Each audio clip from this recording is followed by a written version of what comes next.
Hello and welcome everyone. My name is Melissa Garner and I'm the Director of Lindamood-Bell for Schools. We're so glad you could join us today for our latest installment of the Leaders in Literacy webinar series. I'm thrilled to introduce today's speaker, Cathey Ford. Cathey has been an educator for 25 years, 7 years as a kindergarten teacher, and 3 years in first grade. She was a reading recovery teacher from 2002 to 2010, and she served as the reading recovery teacher leader from 2011 to 2017. She is currently the dyslexia specialist for Fort Smith Public Schools in Fort Smith, Arkansas, and she's the district's dyslexia contact person.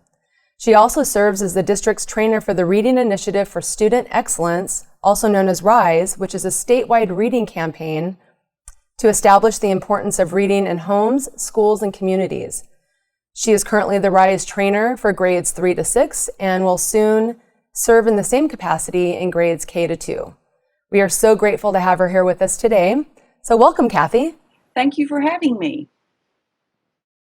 Great. Tell us a little bit about the district. Well, Fort Smith is a town located in western Arkansas. We have a population of about 80,000. We have 19 elementary schools, K-6. We have 4 junior highs, 7th through 9th, and then 2 high schools, which are 10th through 12th grade. We also have preschools in 17 of the 19 elementary schools. Excellent. I know you're going to talk a lot about dyslexia mandates and dyslexia law, but I also wanted to hear how, other states have been mandated to screen for early intervention. Tell us a little bit about that, but if you wouldn't mind telling us about the response that Fort Smith Public Schools has had to some of those mandates. Okay. The state passed the dyslexia law in 2013, and then it was amended in 2015. What the law requires is that all K2 students be administered a universal dyslexia screener each year. And based on those results, the additional testing is done to identify exactly where the weaknesses are so that we can provide targeted intervention. The law also covers students in grades 3 through 12.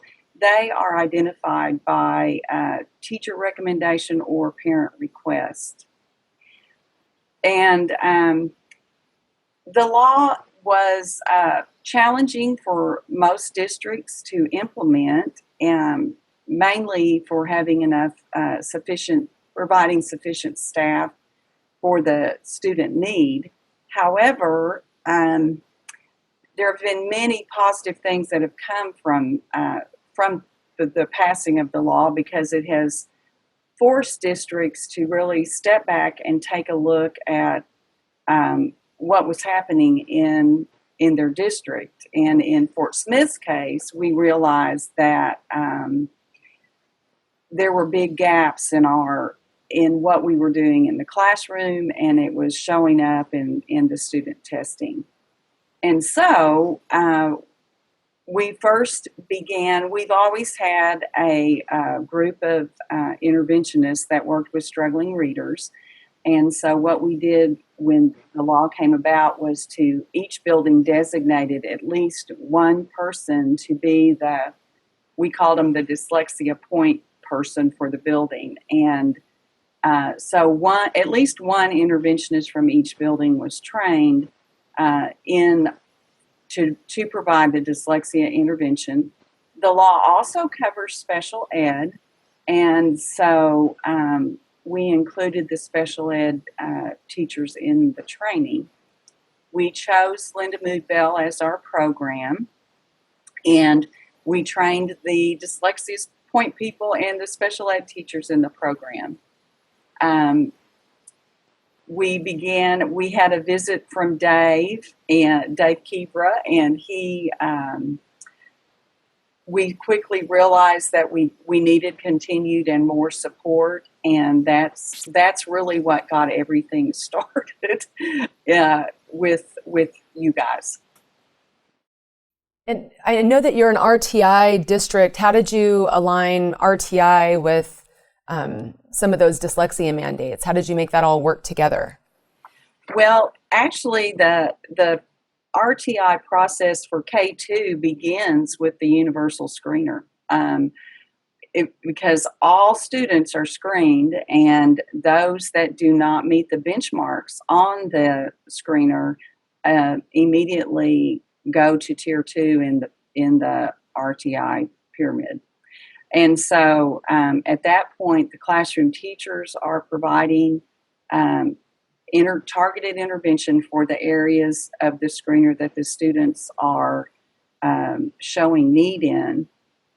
They work with the kids for it. There's really not a set amount of time. We follow 10 days of instruction, and then we progress monitor, and then another 10 days we progress monitor. Depending on how the students do, they will either move up, or if they're not responding to, because this is like a 15 to 20 minute daily intervention in the classroom.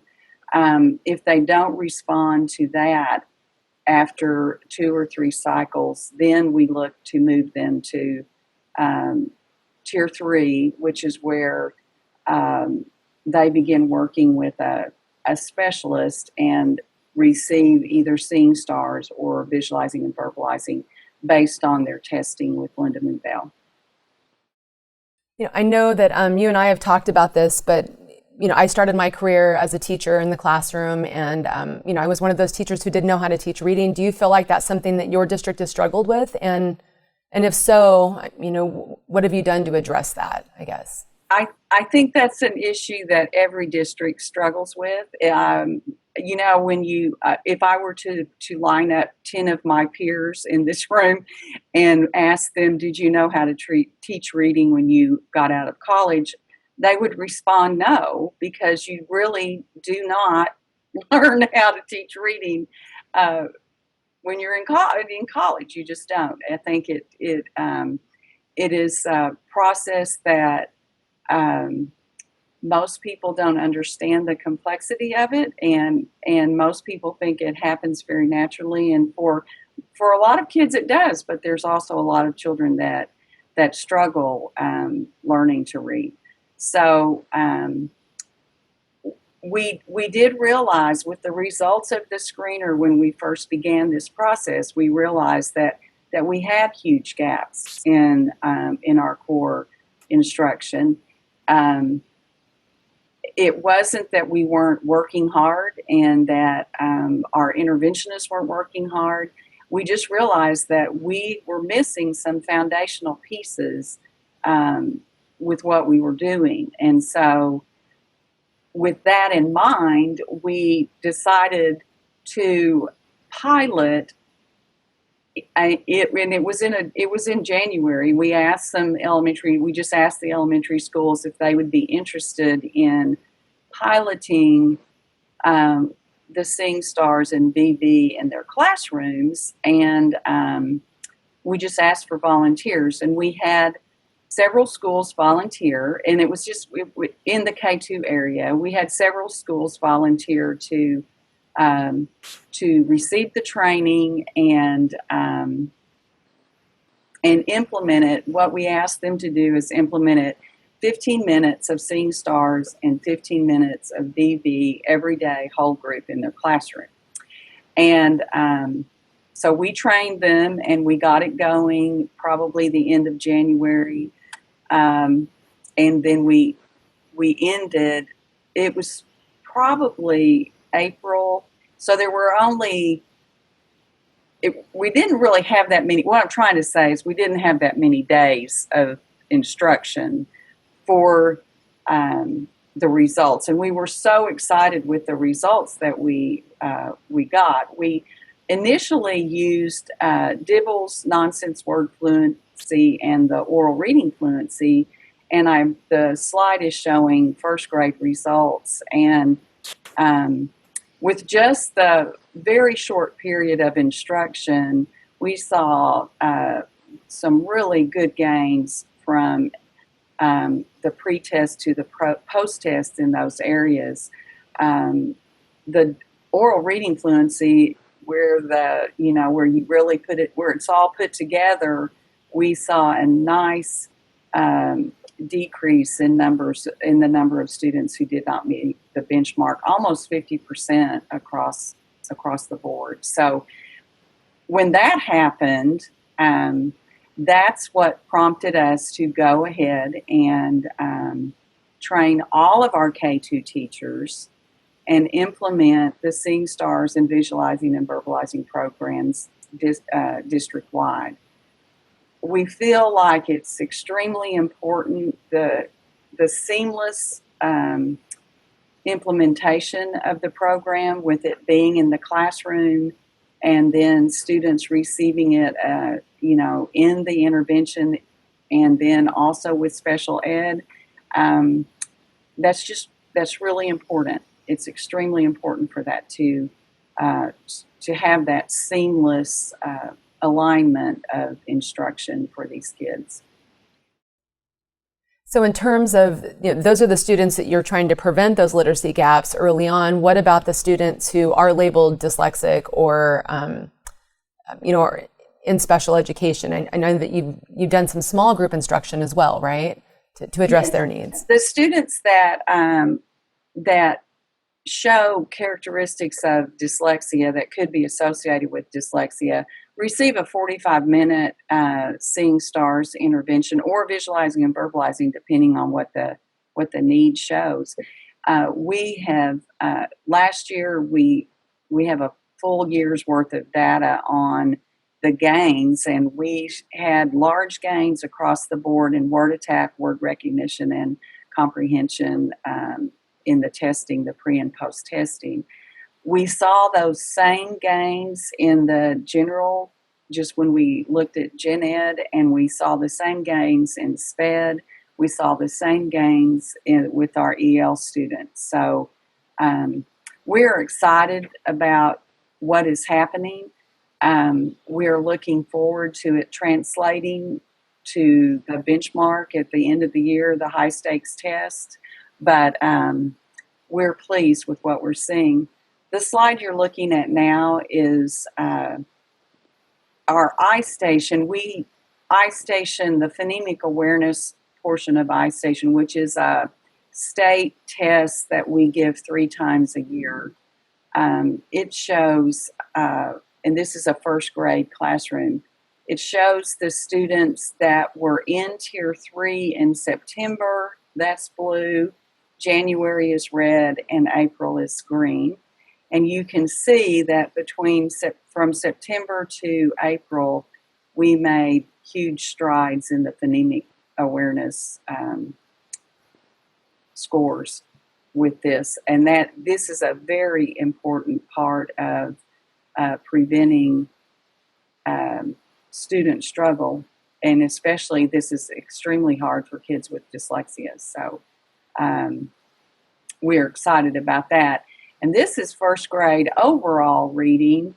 And we had the blue is September, tier 1, and the red is April. And so we had really nice gains there as well.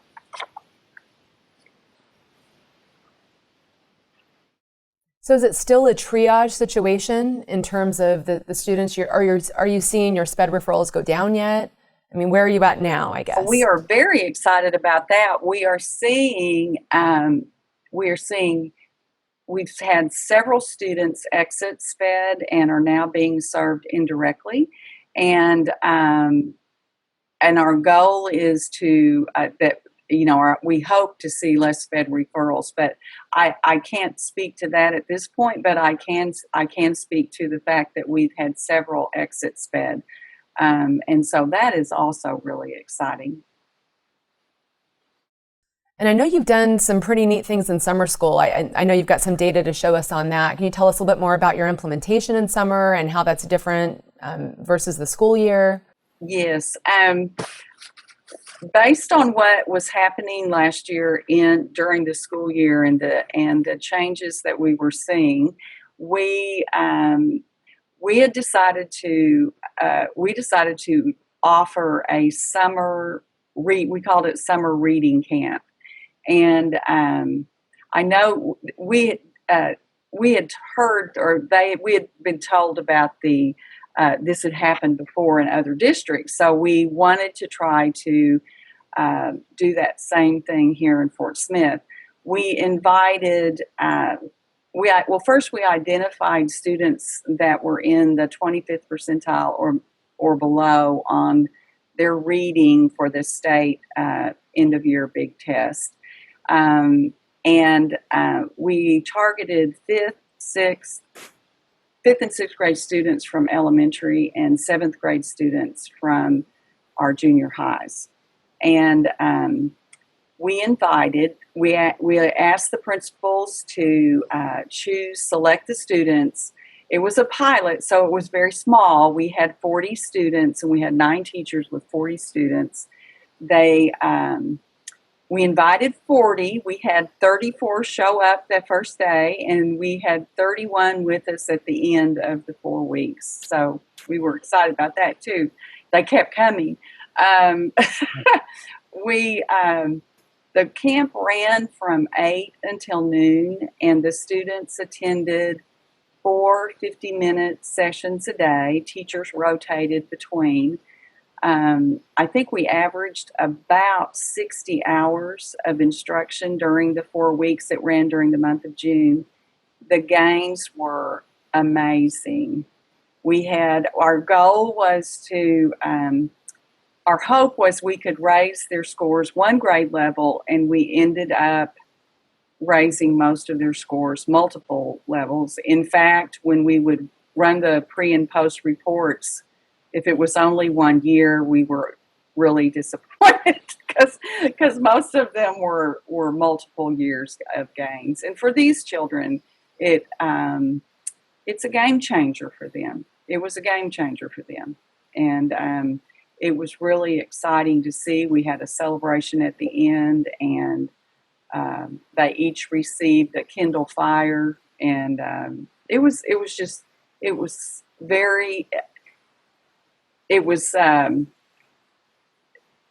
a wonderful experience for the teachers. The teachers had the support of the Lindamood-Bell virtual coaches.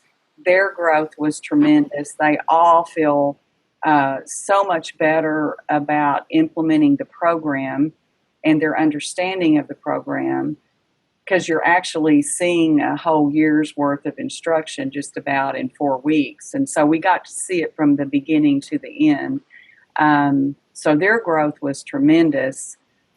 And they're all anxious. They're all hoping that we do it again next summer, which I hope we are able to do it again next summer. So it was just the growth was tremendous in both areas, seeing stars and visualizing and verbalizing.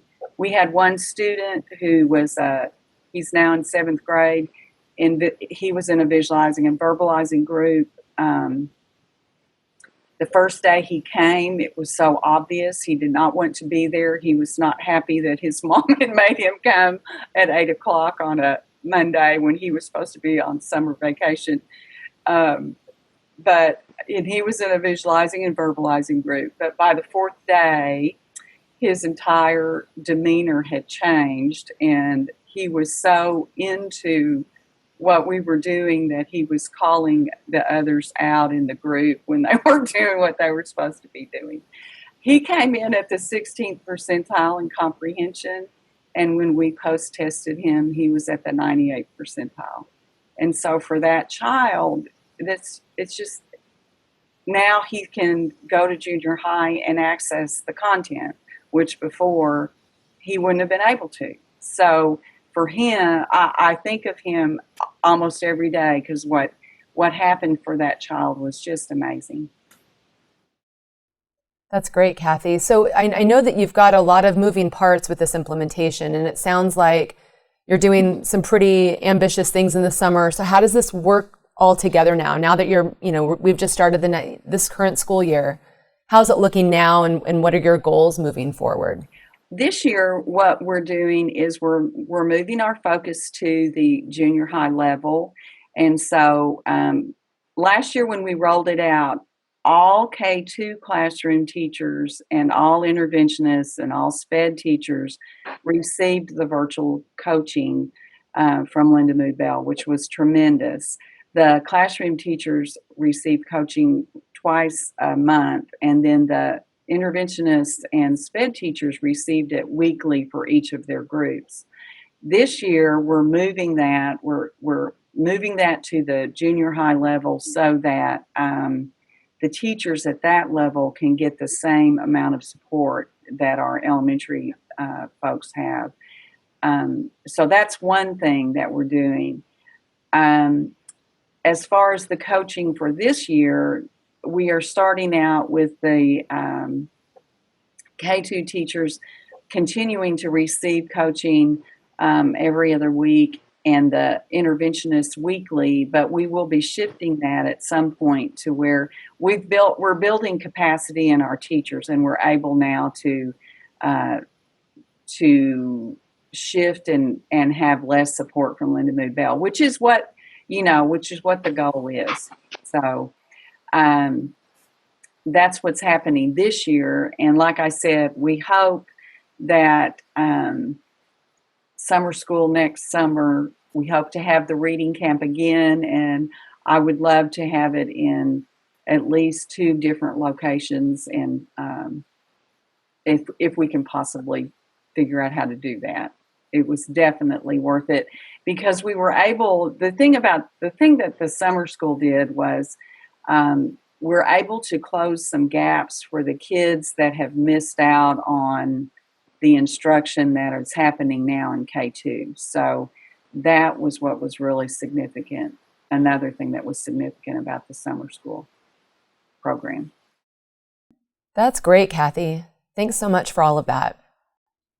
I think we have a couple of questions for you.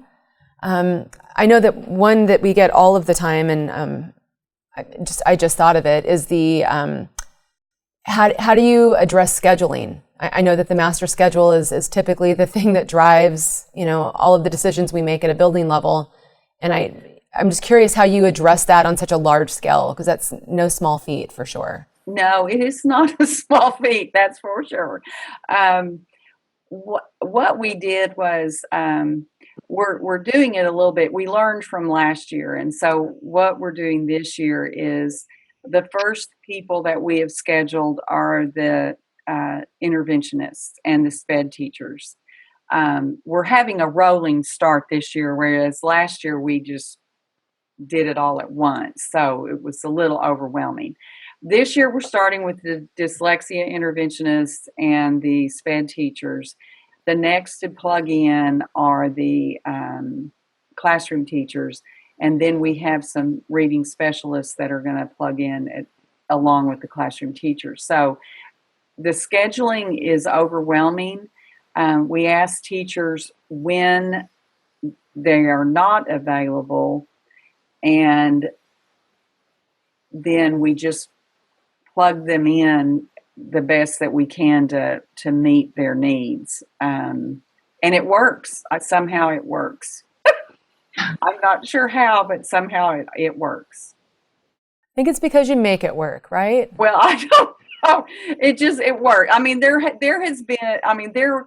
been times where there's been confusion. I'm not going to say it was perfect, but it worked. It worked for the most part, and we are very pleased. This year, we're really working hard for consistency of coaches, and which makes such a difference. But it has really helped, and I think the main thing about the virtual coaching that has been so beneficial is that the nature of teachers is they want to do a good job and they care. And so when you're going to have someone there and helping you, it makes things so much better. And you've got that support, and then you also have someone that can tell you, why don't you try this or why don't you try that? And when you're learning a new program, that has just been critical. I can't say enough about that. That has been a critical piece of this whole implementation, because so often you go to trainings and you get the training and you come back and there's no support whatsoever. And so everything stays in the box and nothing really gets done. But with the continued support, it has been a tremendous asset and helped us with the implementation. It's worth it. Definitely worth it. I think it's made it so successful to be honest with you. Well, it's always great to hear that, and we feel super fortunate to be a part of such a great partnership and everything that you're doing out there. It's great for us. We're always happy to see the results and hear those kind words. So thanks for all of that. Well, and I mean it. They're sincere, because it has made all the difference in the world. The support really has. Oh, we're the lucky ones, Cathey. Thank you so much. We really appreciate your time today. Thank you very much for having me. That's all the time we have for now. If you'd like to continue the conversation or give us a call if you have any questions, you can even ask for me. You can reach us at 800-233-1819. You can also check out Cathey's podcast at Lindamood-Bell Radio. Wherever you subscribe for your podcast, that's where you can find it. And we hope to see you next time. Thanks again for your time today.